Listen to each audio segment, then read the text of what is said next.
అదే RTV app వార్తల్ని క్షణాల్లో చదివే అవకాశం ఉంటుంది. ఒక న్యూస్ పేపర్, ఒక టెలివిజన్ ఛానల్ మీ చేతుల్లో ఎప్పుడు ఉంటాయి. సహారా ఇండియా సంస్థను నమ్మి నట్టేట మునిగిపోయినటువంటి ఆ ఖాతాదారులకు ఆ సమస్యలను పరిష్కరించాలని, వాళ్ళకి భరోసా కల్పించాలని కూడా కొంతమంది అయితే ఈ రోజున ముఖ్యమంత్రి చంద్రబాబు నాయుడు కలిసేందుకు విచ్చేస్తారు. ఒకసారి వాళ్ళతో మాట్లాడే ప్రయత్నం చేద్దాం. మేడం, నిజంగా సహారా ఇండియా ఖాతాదారుల సమస్య అనేది నాకు తెలిసేది ఇప్పటిది కాదు, ఒక కొన్ని సంవత్సరాల తరబడి కూడా ఈ ఖాతాదారుల ఇబ్బందులు చవి చూస్తున్న పరిస్థితి. ఈ రోజు మీరు ముఖ్యమంత్రి అని కూడా కావడానికి వచ్చారు, ఏం చెప్తారు?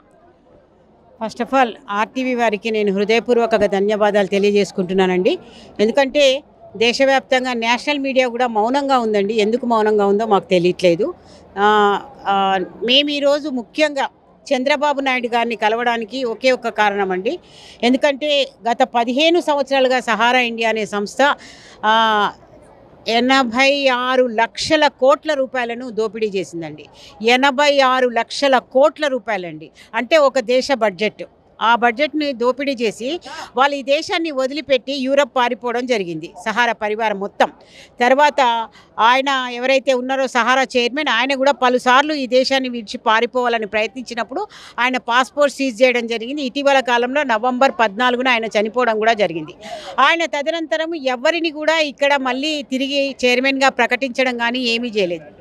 దేశవ్యాప్తంగా ఇప్పటి వరకు 7474 మంది సూసైడ్ చేసుకున్నారండి. ఇప్పుడు ఇక్కడ ఉన్న ప్రతి ఒక్కరిని ఒక్కసారి మొహం చూడండి సార్, ప్రతి ఒక్కరు కూడా కోట్లు కట్టిన వాళ్ళే. ఒక్కసారి మీరు జూమ్ చేసి చూపించండి, ప్రతి ఒక్కరూ కోట్లు కట్టిన వాళ్ళే. వాళ్ళ జీవితాలన్నీ కూడా జీవోత్సవాలుగా ఉన్నాయి, బ్రతికున్న శవాలమండి మేము. ఎందుకు ఈ మాట అంటున్నానంటే, ఇలాంటి దగాకోరు సంస్థలు, సహారా లాంటి దగాకోరు సంస్థలు పుట్టుకొస్తున్నంత కాలం, అంటే దీని మీద ఖచ్చితంగా ప్రభుత్వం యొక్క నియంత్రణ ఉండాలి, విజిలెన్స్ ఉండాలి. లైసెన్స్ ఇచ్చేది ప్రభుత్వమే కాబట్టి ప్రభుత్వం యొక్క విజిలెన్స్ లేకుండా ఉంటే ఇలాంటి సంస్థలు హవాలా మార్గంగా ఈ దేశం యొక్క ఆస్తిపాస్తులను, ఈ దేశం యొక్క ప్రజల సొత్తులను విదేశాలకు తరలించుకొని వాళ్ళు సుఖపడుతున్నారు. కానీ ఇక్కడ ఉన్నటువంటి ప్రజలు మాత్రం 100% నష్టపోయారు. వాళ్ళు పిల్లల పెళ్ళిళ్ళు చేయలేక, చదివించలేక, కనీసం వైద్యాన్ని ఆపుకోలేరు కదండి. రోగం వస్తే రోగాన్ని ఆపలేరు కదా, పెళ్ళిళ్ళు ఆపలేరు కదా. మీకు ఒక విషయం చెప్తాను, చాలా దయనీయమైనటువంటి సంఘటన అండి. ఇప్పుడు ఆ పాప చెప్పినట్టు సంఘటనలు, అలాంటి సంఘటనలు మా మధ్య కోకొల్లలు జరిగినాయండి. ఈ పాప మదర్సాది ఏదైతే చూపిస్తున్నారో, పిల్లలు లేచిపోయిన సందర్భాలు కూడా ఉన్నాయండి. తల్లిదండ్రులు ఇక మా పెళ్ళిళ్ళు చేయలేరేమో అని తెలిసి లేచిపోయిన సందర్భాలు కూడా ఉన్నాయి. కాబట్టి సహారా లాంటి అవినీతిపరమైనటువంటి ద వరల్డ్స్ బిగ్గెస్ట్ స్కామ్ అండి సహారా స్కామ్, ప్రపంచంలోనే అతిపెద్ద స్కాము. దీనిని ఇంతవరకు కూడా ఏ ప్రభుత్వాలు నియంత్రించలేకపోతున్నాయి. దాని వెనక ఎవరున్నారు, బడాబాబులు ఎవరు, ఎందుకు నియంత్రించలేకపోతున్నారు? ఈవెన్ పోలీస్ యంత్రాంగం దగ్గర పోతే పోలీస్ యంత్రాంగం పట్టించుకోవట్లేదు. మీకు ఒక విషయాన్ని మీరు చెప్తాను. ఈ మన హైదరాబాద్లో, దీనికి సౌత్ జోన్లో హైదరాబాద్ కేంద్ర ఆఫీస్ అండి. హైదరాబాద్లో ఉన్నటువంటి zonal director mister Ravipati Ramakoteswararao మీద 700 పైచిల్కు నాన్ బెయిలబుల్ అరెస్ట్ వారెంట్లు ఉన్నాయి. ఇంతవరకు ఆ వ్యక్తిని ఎందుకు అరెస్ట్ చెయ్యట్లేదు? ఈరోజు కూడా బెయిల్ వారెంట్లు పట్టుకొని చంద్రబాబు నాయుడు గారిని సందర్శించడం జరిగింది.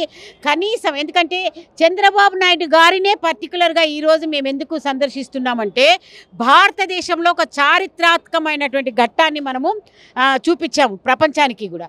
ఈ దేశంలో చంద్రబాబు నాయుడు గారు ఈరోజు నిజంగా కేంద్ర ప్రభుత్వం అధికారంలోకి వచ్చిందంటే, మన రాష్ట్ర ప్రభుత్వం ఏదైతే ఉందో వాళ్ళ సపోర్ట్ లేకుండా ఉంటే 100% హైలీ ఇంపాసిబుల్ అండి, రాకపోయేది.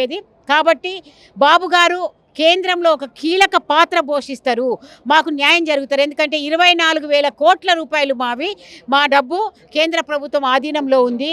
వాళ్ళు ఆ డబ్బు పెట్టుకొని తమాషా చేస్తున్నారు. మరి ఎందుకు పేదల డబ్బులు 15 సంవత్సరాలుగా ఇవ్వట్లేదో మాకు తెలియట్లేదండి. కాబట్టి ప్రభుత్వాలు పట్టించుకోవాలి.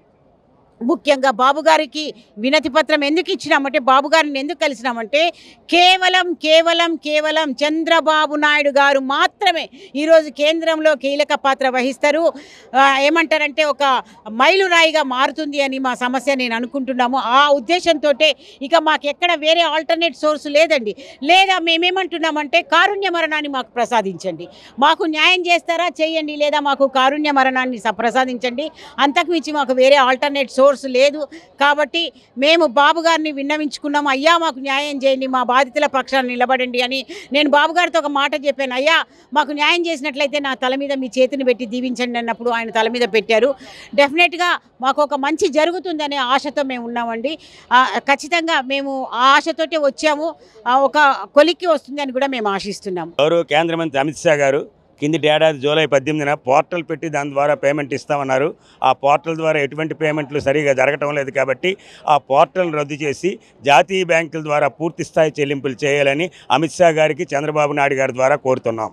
దయించి చంద్రబాబు నాయుడు గారు అమిత్ షా గారితో సంప్రదించి మా కోరిక మన్నించి మా ఖాతాదారులందరికీ పూర్తి స్థాయి చెల్లింపులు చేయాలని మనస్ఫూర్తిగా కోరుకుంటున్నాం. భారతదేశంలో జరిగినటువంటి అతిపెద్ద స్కాముల్లో సహారా ఇండియా స్కామ్ కూడా ఒకటని, దాదాపుగా 15 సంవత్సరాల నుంచి ఆ సహారా ఇండియా ఖాతాదారులు అయితే ఆ సమస్యల వలయంలో ఎత్తుకుని విలువలాడిపోతున్న నేపథ్యంలో ఈ రోజున ముఖ్యమంత్రి చంద్రబాబు నాయుడు కూడా కలిసి తమ యొక్క గోడుని వెళ్ళబోసుకున్నామని, ఒకవేళ మాకైనా న్యాయం చేయకపోతే మాకు కారుణ్య మరణాన్ని ప్రసాదించడానికి కూడా వేడుకున్నట్టు కూడా వాళ్ళు చెప్తున్నారు. ఏదైతే చంద్రబాబు నాయుడు మీద తమకు నమ్మకం ఉందని కూడా వాళ్ళైతే ఈ సందర్భంగా విశ్వసిస్తున్న పరిస్థితి. కెమెరామెన్ చంటితో వరప్రసాద్, RTV, అమరావతి నుంచి. మరిన్ని వీడియోస్ కోసం ఛానల్ ని సబ్స్క్రైబ్ చేయండి, లేటెస్ట్ అప్డేట్స్ కోసం వాట్సాప్ ఛానల్ ని ఫాలో చేయండి అండ్ లింక్ డిస్క్రిప్షన్ లో ఉంది.